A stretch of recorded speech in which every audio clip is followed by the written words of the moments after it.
Welcome to my channel. Try to hear the latest story. I'm Dane, 32, and until last month, I was the unrecognized backbone of Williams Manufacturing, my family's business. After 3 years of 70-hour weeks modernizing operations and boosting profits by 30%, I finally asked my father for a raise. His response? "You should be lucky to have this job." 2 weeks later, he hired my dropout brother, Alex, as executive VP at triple my salary. The betrayal stung, but what happened next changed everything. Before I continue this roller coaster of family business drama, drop a comment letting me know where you're watching from, hit that like button, and subscribe if you've ever felt undervalued by someone who should have been your biggest supporter. Growing up in a middle-class neighborhood in Grand Rapids, Michigan, my childhood was defined by the family business. Williams Manufacturing was more than just a company. It was our legacy, our identity, and the center of nearly every dinner conversation. My grandfather started it in 1973 with just 4 employees and a small facility making specialized machine parts. By the time my father, Thomas Williams, took over in 1995, it had grown to employ 50 people and served clients throughout the Midwest.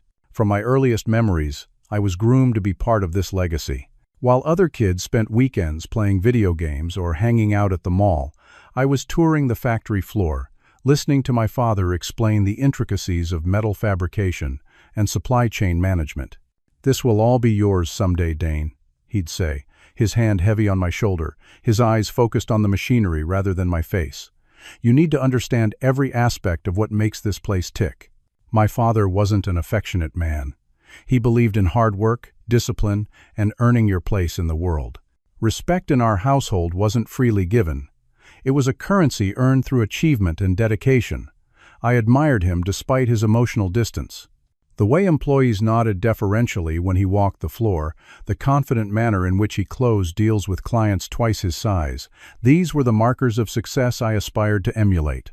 Then there was my younger brother, Alex. 4 years my junior, Alex was everything I wasn't: charming, carefree, and inexplicably my father's favorite despite his constant underachievement. While I studied diligently and participated in business-oriented extracurriculars, Alex coasted through school with average grades and spent most of his time playing sports and attending parties. "He's just finding himself," my father would say whenever my mother expressed concern about Alex's direction in life. The different standards were obvious to everyone, except my father. College selection was never a question for me. I enrolled in the business program at the University of Michigan, specifically focusing on operations management and supply chain logistics, areas that would directly benefit the family business. Every course I selected, every internship I pursued, was calculated to prepare me for eventually taking the reins at Williams Manufacturing. During those 4 years, I developed a clear vision of how I could modernize our operations and expand into new markets. Alex, meanwhile, started at 3 different colleges over 5 years, never completing more than 2 consecutive semesters at any of them. He'd call home regularly for additional funds after blowing through his generous allowance. Each time, my father would grumble but ultimately transfer the money. "Family takes care of family," he'd say, though this principle seemed selectively applied. The summer after my graduation, I returned home with a comprehensive business plan and boundless enthusiasm. I had a bachelor's degree in business management, with a minor in industrial engineering, graduating with honors. My dreams were filled with images of working alongside my father, learning the practical aspects of leadership while implementing the modern business practices I'd studied. I imagined a gradual transition of power, with my father proudly watching as I took the company to new heights. "Work hard and one day this will all be yours," my father repeated on the evening before my first day, clinking his whiskey glass against mine in one of our rare moments of connection. "Nothing worth having comes easy, son." Williams Manufacturing had grown to employ 120 people by this point, with annual revenue of approximately $15 million. We specialized in precision metal components for the automotive and aerospace industries, with a reputation for quality that kept major clients coming back despite our higher-than-average pricing. But the industry was changing rapidly, with overseas competition driving prices down and new technologies threatening to make some of our processes obsolete. These were challenges I was eager to help address. If only I had known then how differently things would unfold from my neatly imagined future. The lessons I would learn about family, loyalty, and self-worth would be valuable but painfully acquired. My first day at Williams Manufacturing wasn't anything like I'd imagined during those long nights studying in college. There was no corner office waiting, no management training program, not even a proper orientation. Instead, my father greeted me with a firm handshake in the lobby. "Ready to get started?" he asked, leading me not toward the administrative offices but toward the warehouse at the back of the facility. "Don't you want to discuss my ideas for improving the inventory system?" I asked, confused by the direction we were heading. My father stopped walking and turned to face me. "Ideas? Dane, you don't even know where we keep the inventory yet. How can you improve something you don't understand?" He introduced me to Frank, the gruff warehouse manager who'd been with the company since my grandfather's days. "Frank's going to show you the ropes, learn everything he knows." And just like that, I found myself working in the warehouse, moving boxes, tracking shipments, and sweating through my button-down shirts that now seemed ridiculously formal for the job I was actually doing. My business degree and carefully crafted 5-year growth strategy gathered dust in my apartment while I learned to operate a forklift. Those first few months were humbling and physically exhausting. My hands developed calluses, my back ached constantly, and most evenings I barely had energy to heat up a frozen dinner before collapsing into bed. But I was determined not to complain or ask for special treatment. If my father wanted me to learn the business from the ground up, that's exactly what I would do. Slowly, I began to see the value in this approach. I learned the names and stories of the warehouse workers. Many had been with the company for decades and possessed invaluable institutional knowledge never captured in any manual. I identified inefficiencies in the shipping process that were costing us thousands of dollars annually. I recognized patterns in our inventory fluctuations that could help optimize ordering. After 6 months, I presented Frank with a detailed proposal for reorganizing the warehouse layout to improve efficiency. He was skeptical, but agreed to implement it on a trial basis. When the changes resulted in a 15% reduction in fulfillment time, Frank became my biggest advocate. "The kid knows what he's doing," I overheard him telling my father one day. "He listens to the guys, sees the big picture." Not what I expected from a college boy, honestly. My father merely nodded, offering neither praise nor criticism directly to me. But the following week, I was given responsibility for overseeing our inventory management system. It wasn't a formal promotion, just additional duties, but it felt like progress. Over the next year, I quietly revamped our entire inventory process, implementing a digital tracking system that reduced errors by 40% and allowed us to decrease our safety stock levels, freeing up significant capital. Workers appreciated the more logical organization and reduced paperwork.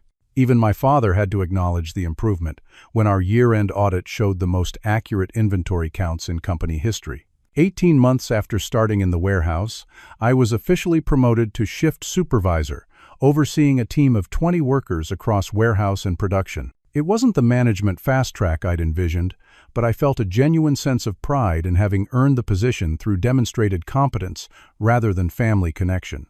Meanwhile, Alex had finally dropped out of college altogether after 5 unproductive years.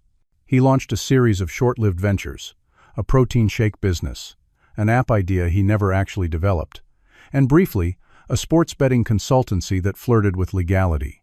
Each failure was cushioned by financial support from our father, who continuously framed these setbacks as learning experiences. "Your brother is an entrepreneur," my father would say, as if that explained the regular infusions of cash that kept Alex in his downtown apartment and new car despite having no visible income. "He's taking risks, finding his path." The double standard was infuriating. I was working 60-hour weeks, tangibly improving our family business, living modestly to build my savings, and receiving minimal recognition. Meanwhile, Alex's failures were celebrated and subsidized. Still, I remained focused on the long game. Each day, I learned more about our operations, built stronger relationships with employees and clients, and implemented small improvements that cumulatively made significant differences to our bottom line. I believed that results would eventually speak for themselves. This wasn't just my father's company. It was my future, my heritage. I was willing to pay my dues for the chance to eventually lead it into a new era. I just didn't realize how high those dues would ultimately be. The shift in my role at Williams Manufacturing came unexpectedly on a Tuesday morning in March, almost 3 years after I'd started working for the company. My father called me into his office, something that still happened infrequently despite my growing responsibilities. "Sit down, Dane," he said, his voice lacking its usual commanding tone. He looked tired, with dark circles under his eyes and a slightly grayish tinge to his normally ruddy complexion. "Everything okay, Dad?" I asked, noticing how he winced slightly as he adjusted his position. He sighed heavily. "Doctor says I need to take it easy for a while. Blood pressure's through the roof, and there's some concern about my heart." He paused, clearly uncomfortable discussing his health. "I'll be cutting back my hours. Working from home some days." I nodded, concerned about his health but also immediately grasping the implications. "What do you need me to handle?" "For now, you'll need to take over the day-to-day operations. Key client meetings, production schedules, personnel issues, it's all on you until further notice." He slid a folder across the desk. "These are the most pressing matters. Jenkins Aerospace is threatening to take their business elsewhere if we can't improve our delivery timeline, and we need to decide whether to invest in that new fabrication equipment." Just like that, I was effectively running Williams Manufacturing, without a new title, without additional compensation, without even a company-wide announcement of the change in leadership. My father would still be making the final decisions, he assured me, but I would be his eyes and ears on the ground. The learning curve was steep and unforgiving. I had a solid grasp of our production and warehouse operations, but limited experience with client negotiations, financial planning, or personnel management at this level. Those first few weeks, I regularly worked from 6 in the morning until 9 or 10 at night, desperately trying to prevent any balls from dropping during this transition. We were in the middle of an economic downturn that had hit the manufacturing sector particularly hard. Several of our competitors had already laid off workers or closed entirely. Every decision carried the weight of not just the company's future, but the livelihoods of our 150 employees. My first major challenge came when our largest client demanded a 10% price reduction to continue our contract. After running the numbers, I knew we couldn't absorb such a cut without laying off workers or sacrificing quality. Instead of simply accepting the ultimatum, I spent 3 days developing an alternative proposal. A slight price reduction, coupled with more efficient delivery scheduling that would save them money on their end while preserving our margins. When I presented this counter-proposal in a video conference, my father observing silently from the corner of the room, the client was initially skeptical but eventually agreed to a trial period. The compromise worked, and we kept the contract without gutting our profitability. "Not how I would have handled it," was my father's only comment afterward. But it got the job done. Over the next several months, I faced crisis after crisis. A critical piece of equipment breaking down during a major production run, a key supplier going out of business with no notice, a longtime manager quitting to work for a competitor, taking his institutional knowledge with him. Each problem required immediate attention and creative problem-solving. Meanwhile, I was trying to implement modern business practices that the company desperately needed. Our technology systems were woefully outdated, our marketing non-existent, and our production processes inefficient compared to industry standards. I gradually introduced new software for tracking orders and managing inventory, created our first real company website, and reorganized our production floor to improve workflow.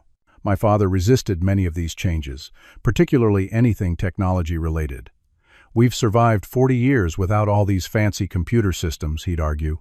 "Why fix what isn't broken?" "Because it is breaking, just slowly," I'd counter, showing him how our profit margins were gradually shrinking as more technologically advanced competitors gained efficiency advantages. Sometimes he'd reluctantly agree to my proposals. Other times I'd implement changes quietly, demonstrating their value through results rather than arguments. The company's performance under my management spoke for itself. Despite the challenging economic environment, we increased revenue by 30% over 2 years.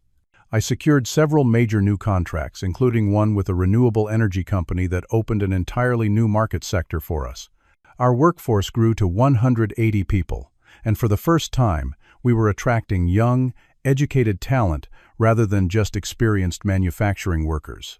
Yet my father continued to micromanage from a distance, questioning decisions after they'd been made, occasionally undermining my authority with long-term employees, and rarely acknowledging the improvements in our financial performance.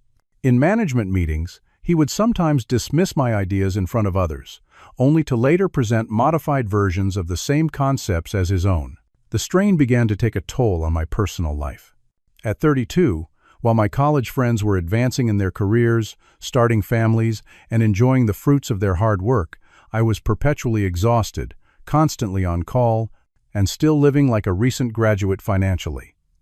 My girlfriend Lauren understood to a point, but grew increasingly frustrated with canceled plans and my inability to be mentally present even when physically home.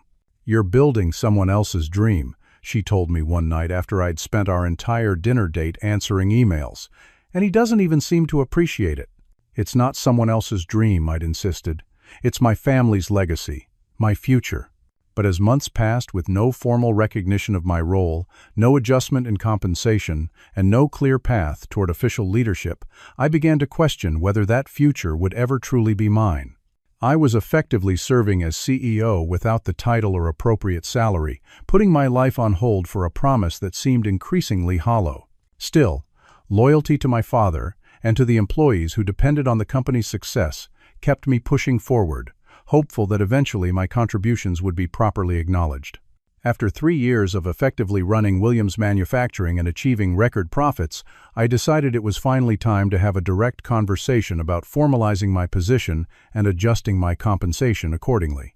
I had no idea that this reasonable request would set in motion a chain of events that would completely transform my professional life and my relationship with my family.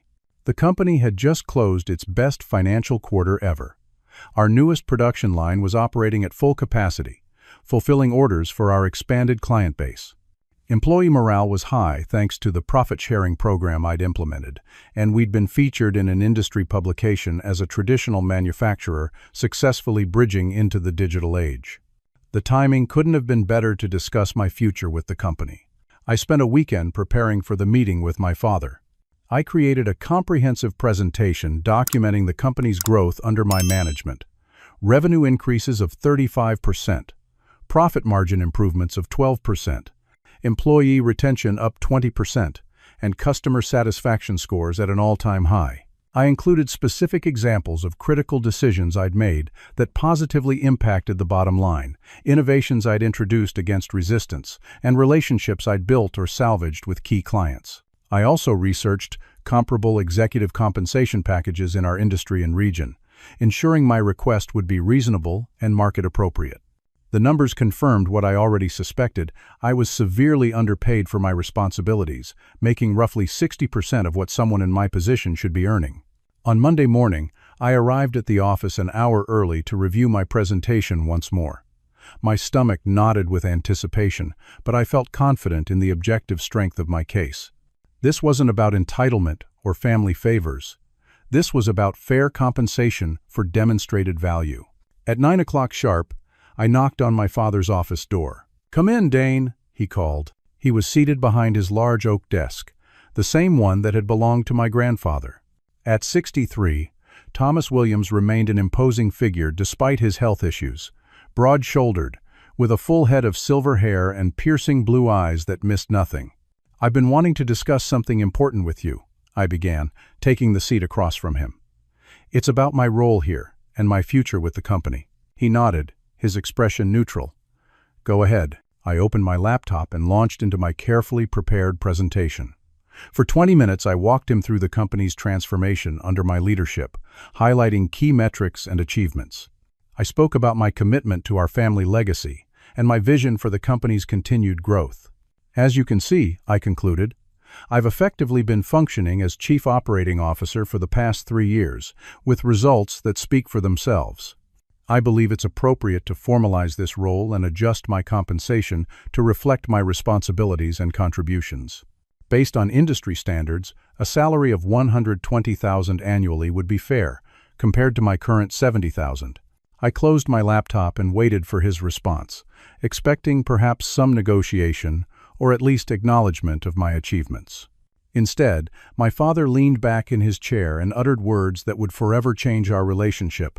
"You should be lucky to have this job, Dane." I stared at him, certain I had misheard. "Excuse me?" "This entitlement mentality is exactly what's wrong with your generation," he continued, his tone dismissive. "I worked for 15 years under my father, before I even thought about asking for a significant raise. You've barely put in your time, and you're already demanding executive-level compensation." The shock of his response left me momentarily speechless. Barely put in my time?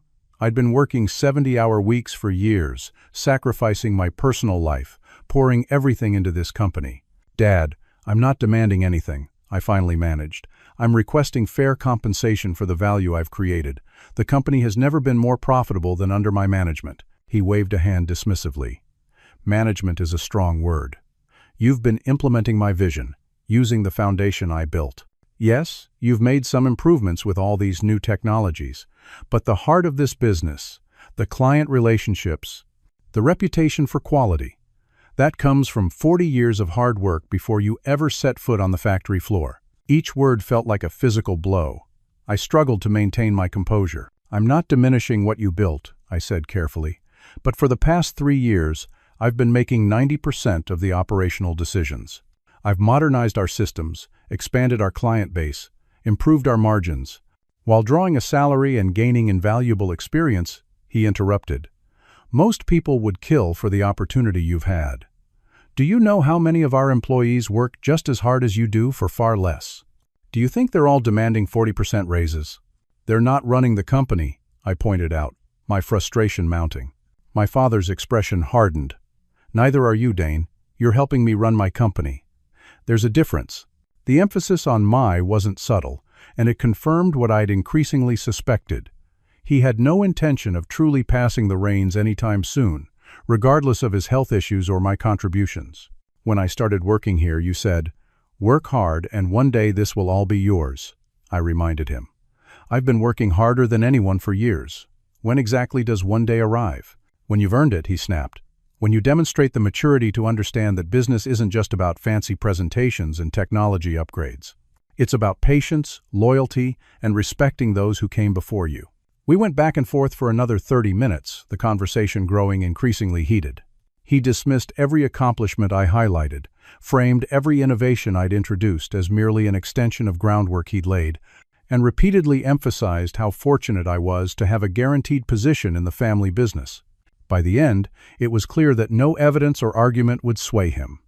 In his mind, I was still the inexperienced son who needed to pay his dues indefinitely, regardless of actual performance or market realities. "I need to think about this," I said finally, gathering my materials and standing to leave. "There's nothing to think about," he replied. "This is how family businesses work. Your grandfather made me earn my place, and I'm doing the same for you. Someday you'll thank me for teaching you the value of patience." I left his office in a daze, my carefully constructed presentation and reasonable request having crashed against the immovable wall of my father's ego and outdated business philosophy. For the first time, I seriously questioned whether I had a future at Williams Manufacturing, or whether my father would ever truly see me as a capable business leader rather than just his son who needed to earn what he'd already demonstrably earned many. Time's over. That evening, Lauren found me sitting in the dark in our apartment, still processing the day's events. "It didn't go well," she surmised, sitting beside me on the couch. "He basically told me I should be grateful for the privilege of working 70 hours a week for below-market wages," I said, the bitterness evident in my voice. "Apparently, I haven't earned fair compensation yet." She took my hand, her expression sympathetic but determined. "Dane, you need to stand up for yourself. You've proven your value over and over. If he can't see that, maybe it's time to look at other opportunities." The thought had crossed my mind for the first time that day, but hearing it spoken aloud was jarring. Leave the family business? The company I'd been groomed for since childhood? It seemed unthinkable. "Let me sleep on it," I said. "Maybe he just needs time to reconsider." But deep down, a realization was forming. My father had no intention of reconsidering. And worse, he might never truly value my contributions or see me as his equal in business, regardless of performance or results.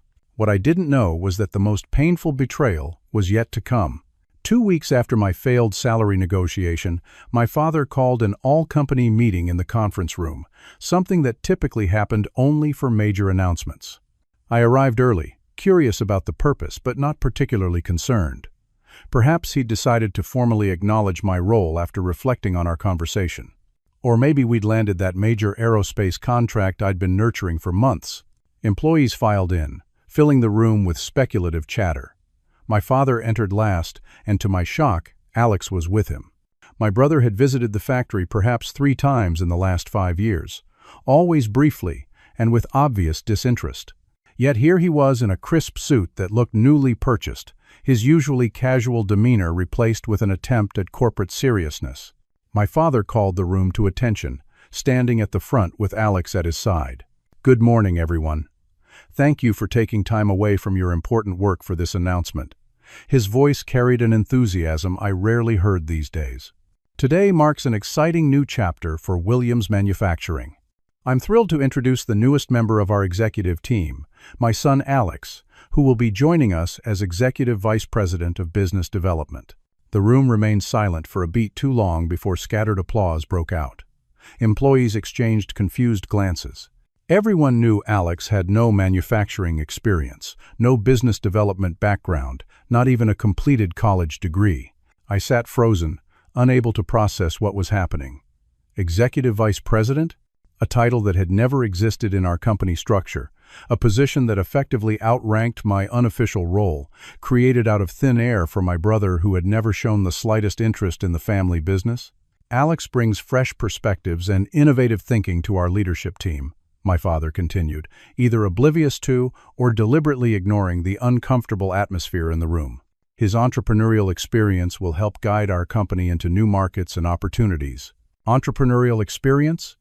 Alex's failed protein shake business and abandoned app idea hardly qualified as valuable business experience. I felt a flush of anger rising from my chest to my face, but fought to maintain a neutral expression. Alex stepped forward, delivering a clearly rehearsed speech about his excitement to join the family legacy and his vision for taking Williams Manufacturing to the next level. He used business jargon incorrectly and mispronounced the name of our biggest client. Several long-term employees shot sympathetic glances in my direction. After the meeting, I retreated to my office, closing the door for perhaps the first time ever. I needed to collect myself before inevitably running into Alex or my father. I had just begun to compose an email when Sandra, our payroll manager and one of my most trusted colleagues, knocked softly. "Got a minute, Dane?" she asked, closing the door behind her without waiting for an answer. "Sure. What's up?" She hesitated, clearly uncomfortable. "I probably shouldn't be telling you this, but I thought you should know. I just processed Alex's employment paperwork." "And?" I prompted, though I was beginning to suspect what was coming. "His starting salary is $210,000 annually, plus performance bonuses." She met my eyes directly. "That's more than triple what you're making." The revelation hit like a physical blow. Not only had my father created a senior position for my inexperienced brother, but he was paying him 3 times my salary after denying my request for a much smaller, thoroughly justified raise just 2 weeks earlier. I thanked Sandra for the information, and she left with a sympathetic squeeze of my shoulder. Alone again, I sat at my desk, staring at the manufacturing floor through my office window, watching the employees who had come to respect my leadership going about their work. The betrayal was so complete, so flagrant, that it almost defied comprehension. This wasn't just about money, it was about recognition, respect, and basic fairness. After years of dedication and measurable success, I had been passed over for a fabricated executive position that was handed to my brother, along with a salary that my father had deemed impossible for me. That afternoon, I forced myself to approach my father's office, knocking sharply on the door. "Come in," he called. He was sitting with Alex, the two of them reviewing something on my father's computer, looking for all the world like longtime colleagues rather than a father and his perpetually unemployed son. "Dad, can we speak privately?" I asked, my voice carefully controlled. "Anything you need to say can be said in front of your brother," my father replied dismissively. "He's part of the executive team now." I took a deep breath. I just learned about Alex's compensation package. My father's expression hardened immediately. "You had no business accessing that information." "That's your response?" Not an explanation for why he's making 3 times my salary for a position that didn't exist until today? Not a justification for why you denied my raise request after 3 years of successfully running this company, only to turn around and offer Alex an executive position with no experience. Alex shifted uncomfortably, but my father remained stone-faced. I don't need to justify my business decisions to you, he said coldly. Alex has a family to support. So do I exclaimed. Lauren and I weren't married yet, but we'd been together for 5 years and were discussing starting a family. My father knew this. That's different, he said vaguely. How? How is it different? Alex needs this opportunity. You're already established here. The subtext was suddenly crystal clear. This had nothing to do with qualifications, contribution, or value. This was about my father's inexplicable preference for Alex, his determination to ensure the golden child was taken care of, regardless of merit. So I've been working here for almost 6 years, effectively running operations for the last 3, growing the company by double digits year over year, all to earn my place, I said, unable to keep the bitterness from my voice. Meanwhile, Alex walks in with 0 experience and is immediately given an executive title and salary. That's your idea of fairness? Life isn't fair, Dane, my father said dismissively. The sooner you accept that, the better off you'll be. Now, if you'll excuse us, your brother and I have work to do. I left without another word, my mind racing. This wasn't just unfair, it was a clear message about where I stood in my father's estimation and in the future of the company. The "someday this will all be yours" promise had been hollow. It was increasingly evident that my father intended for Alex to eventually take over, regardless of his lack of qualification or commitment. Over the next few weeks, Alex's presence became a daily exercise in frustration. He regularly undermined systems I had carefully built, making arbitrary changes to processes he didn't understand. He scheduled unnecessary meetings that pulled key personnel away from important tasks. He made promises to clients that our production capabilities couldn't fulfill. The most infuriating aspect was my father's response to these disruptions. When I implemented a new inventory system after months of planning, any minor hiccup was treated as evidence of my poor judgment. When Alex rearranged our production schedule on a whim and caused us to miss a major deadline, it was dismissed as a learning experience. The breaking point came during a meeting with our largest aerospace client. I had spent months nurturing this relationship, carefully managing their expectations and delivering consistently. Alex insisted on joining the meeting despite my objections. 20 minutes in, he interrupted my presentation to suggest that we could cut our delivery time in half, something that was physically impossible given our production constraints. When I tried to tactfully correct him, he doubled down, making additional promises about price reductions that would have put us in the red. The client left confused and concerned about our suddenly inconsistent messaging. When I confronted Alex afterward, he shrugged it off. "You're too conservative, Dane. Sometimes you have to take risks to grow the business." I took my concerns to my father, explaining how Alex's interference had potentially jeopardized our most valuable client relationship. "You need to support your brother, not undermine him," was his response. "This is an adjustment period. You should be helping him learn the business, not criticizing him." The final straw came a week later when my father called me into his office and asked me to show Alex the ropes of daily operations. "I need you to train him on everything you do," he said. "Make sure he understands all your systems and client relationships." The implication was unmistakable. I was being asked to train my replacement. After years of dedication, innovation, and proven leadership, I was being sidelined in favor of my inexperienced brother, expected to graciously hand over everything I had built.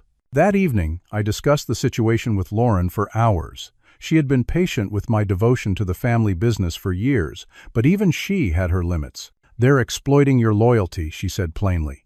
"You've given everything to that company, and they're treating you like you're disposable.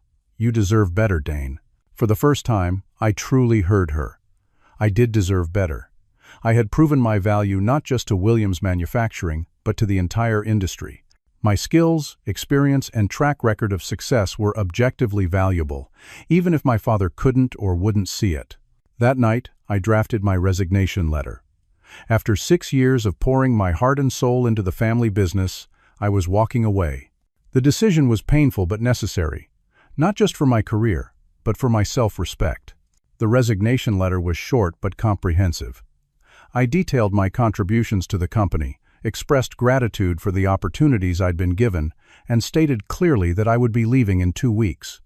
I made no mention of Alex's preferential treatment or my father's betrayal. There was no point in burning bridges completely, and the reasons for my departure would be obvious to anyone paying attention. I placed the letter on my father's desk early the next morning, before he arrived. Then I began the process of documenting all my ongoing projects and responsibilities to ensure a smooth transition, regardless of how I felt personally about the situation. An hour later, my father burst into my office, resignation letter in hand, his face flushed with anger. "What is this nonsense?" he demanded, tossing the paper onto my desk. "It's my 2 weeks' notice," I replied calmly. "I've outlined all my major responsibilities and will document everything thoroughly before I leave." "You can't be serious," he scoffed. "Where exactly do you think you're going to go? You've never worked anywhere but here." "I'll figure it out," I said, maintaining my composure, despite the implication that I was unemployable elsewhere. His expression shifted from anger to dismissive condescension. "This is childish, Dane. You're throwing a tantrum because things didn't go exactly your way. You'll be back when you realize how good you had it here." I simply nodded, unwilling to engage in another fruitless argument. "My decision is final. I'll do everything possible to ensure a smooth transition." News of my resignation spread quickly through the company. Throughout the day, employees stopped by my office, some to express shock, others to wish me well, many to ask if there was anything they could do to change my mind. The genuine concern and respect from the people I'd worked alongside meant more to me than any recognition my father had withheld. Sandra, the payroll manager, brought me coffee late in the afternoon. "The place won't be the same without you," she said. "Your dad doesn't realize what he's losing." "I think he does," I replied quietly. "He just values other things more." The next 2 weeks were emotionally draining. I created detailed documentation of all my processes, compiled contact information for key clients, and held transition meetings with department heads who would need to temporarily absorb my responsibilities. Through it all, my father maintained a cold distance, acting as though my departure was merely an inconvenience rather than a significant loss to the company. Alex, surprisingly, seemed uncomfortable with the situation. He awkwardly attempted to pick my brain about various operational details, clearly overwhelmed by the scope of what he'd need to manage without my presence. "I didn't ask for this, you know," he said during one such conversation. "Didn't you?" I asked. "You accepted the position, the title, the salary, all without a second thought about how it would affect me or the company." He had no response to that. My last day was unceremonious. My father was conveniently out of the office at a client meeting. I packed my few personal items, said goodbye to colleagues who had become friends, and walked out of Williams Manufacturing for what I believed was the last time. The following days were strange, a mix of anxiety, relief, and uncertainty. For the first time since college, I had no immediate professional obligations. The freedom was both exhilarating and terrifying. Lauren was supportive but practical, reminding me that our savings wouldn't last forever. I updated my resume and LinkedIn profile, reached out to industry contacts, and began applying for positions at other manufacturing companies in the region. Despite my father's implication that I was unemployable elsewhere, I was confident in my skills and experience. Still, doubt occasionally crept in. Had I been too rash? Too proud? Should I have swallowed my pride and stayed for financial security? 3 days after my departure from Williams Manufacturing, I received an unexpected call from Eleanor Michaels, the CEO of Precision Dynamics, one of our biggest competitors. "Dane Williams?" "This is Eleanor Michaels. Do you have a few minutes to talk?" Confused but intrigued, I agreed to meet her for coffee that afternoon. Precision Dynamics was a newer company, founded only 15 years ago, but had rapidly grown to become a significant player in our market, known for innovation and aggressive expansion. Eleanor was in her early 50s, sharp-eyed and direct. After brief pleasantries, she got straight to the point. "I've been watching your impact on Williams Manufacturing for years," she said. "The industry modernization, the expanded client base, the improved production efficiencies. That was all you, wasn't it?" Surprised by her insight, I nodded. "I implemented a lot of changes, yes. Changes that increased revenue by over 30% in a down market," she noted. Changes that your father was too stubborn to make for decades, from what I hear. She took a sip of her coffee, studying me. I know about your situation. News travels fast in this industry. What your father did, passing you over, bringing in your inexperienced brother, was not just personally unfair, but bad business. Precision Dynamics doesn't operate that way. She slid a folder across the table. This is a formal job offer, operations director position. Starting salary $140,000, plus performance bonuses and equity options. Complete authority over production systems and a seat on the executive committee. I stared at the document, momentarily speechless. The offer was 40% higher than what I'd requested from my father, with significantly more authority and recognition. Why? I finally asked. Eleanor smiled. Because talent and results matter more than last names at my company. I've built precision by recognizing value and rewarding performance. You've proven your value at Williams. I'd rather have you building our future than competing against you when you eventually start your own operation. I took the folder, promising to review it carefully and respond within 48 hours. As I drove home, my mind raced with possibilities. This wasn't just a job offer. It was validation that my contributions had been objectively valuable, recognition that my father had stubbornly refused to provide. There were ethical considerations, of course. I knew sensitive information about Williams Manufacturing's operations, client relationships, and future plans. I would need to be careful about how I used that knowledge. After discussing it thoroughly with Lauren and reviewing the contract details, I accepted the position.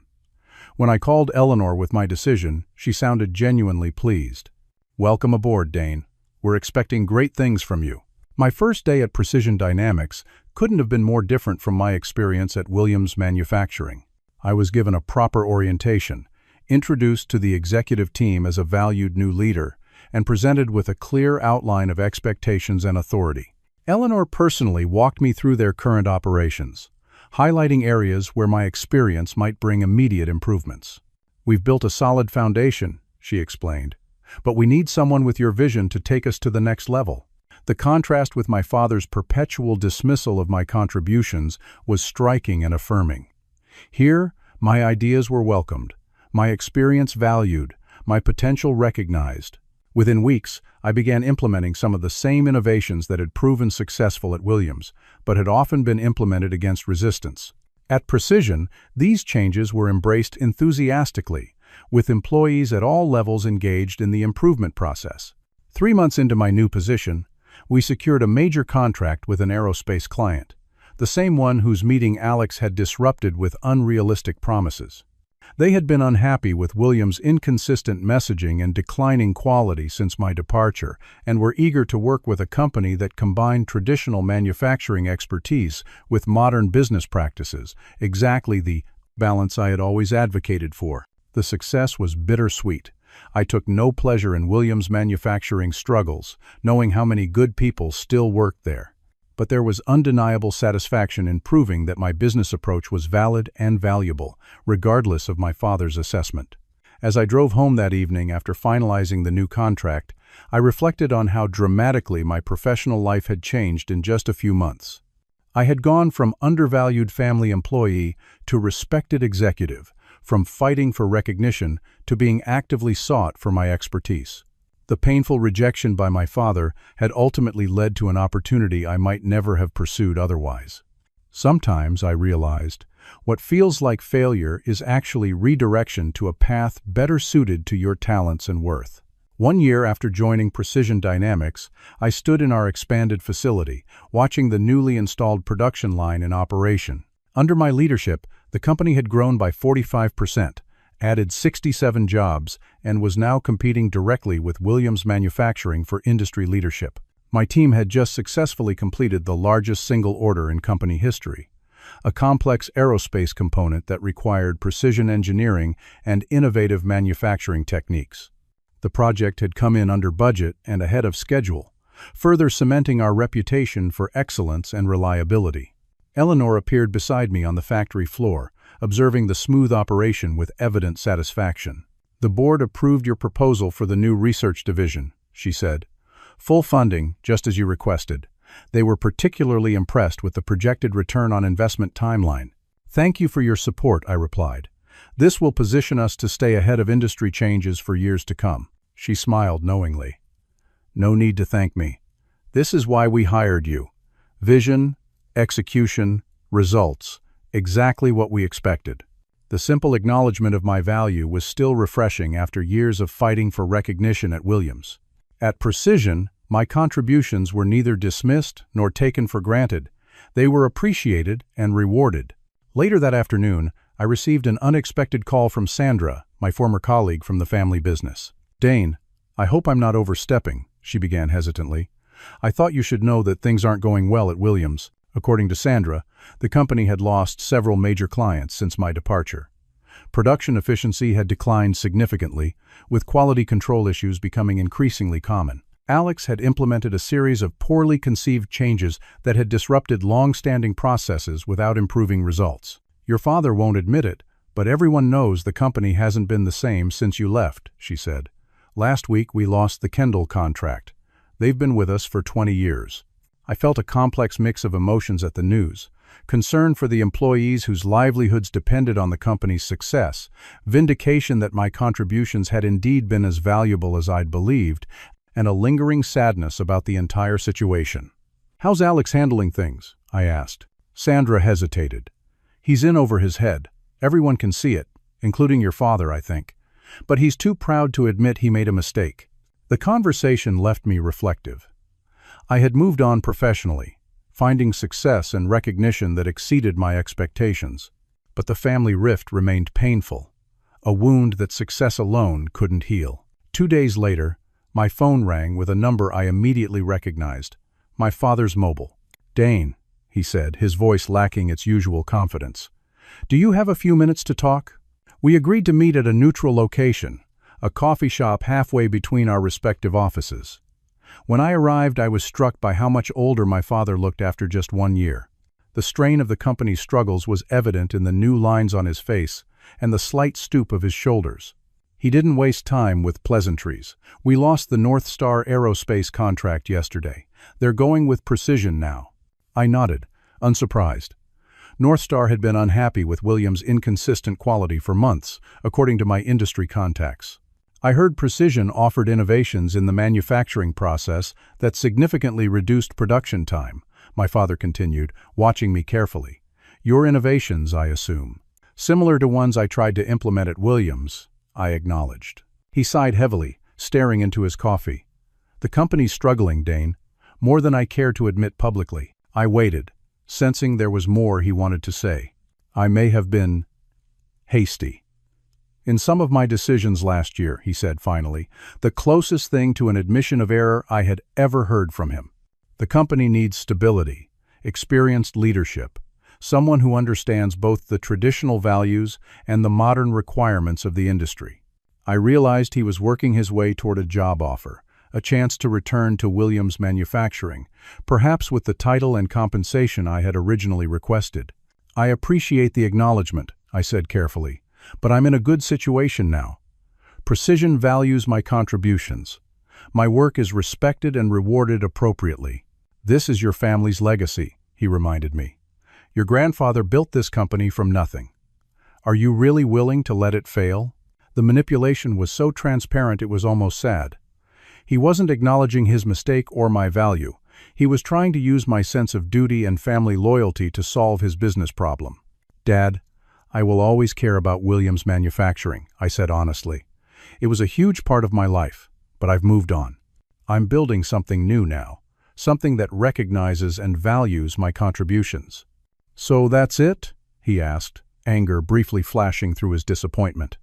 "Years of family history mean nothing compared to a bigger paycheck?" "This was never about money," I corrected him. "It was about respect, recognition, and fair treatment. You chose Alex, inexperienced, uncommitted Alex, over me after I had proven my value for years. You created a position for him at triple my salary after denying my justified request for a raise. Those decisions made it clear where I stood in your estimation, regardless of my contributions." He had no response to that, perhaps because there was no reasonable defense. "I wish you and the company well," I said sincerely. "I hope you find a path forward that preserves what grandfather built. But that path won't include me, at least not as an employee. I left our meeting with a strange sense of peace. For the first time, I had stood firm in my worth without anger or bitterness clouding the interaction. I had moved beyond needing my father's approval or recognition to validate my professional value. The journey hadn't been easy. The betrayal by my father and the preferential treatment of my brother had been painful wounds that took time to heal. But through that experience, I had learned crucial lessons about self-worth, recognition, and the courage to walk away from toxic situations, even when they involve family. Over the following months, I heard that Williams Manufacturing eventually stabilized, though at a significantly reduced scale.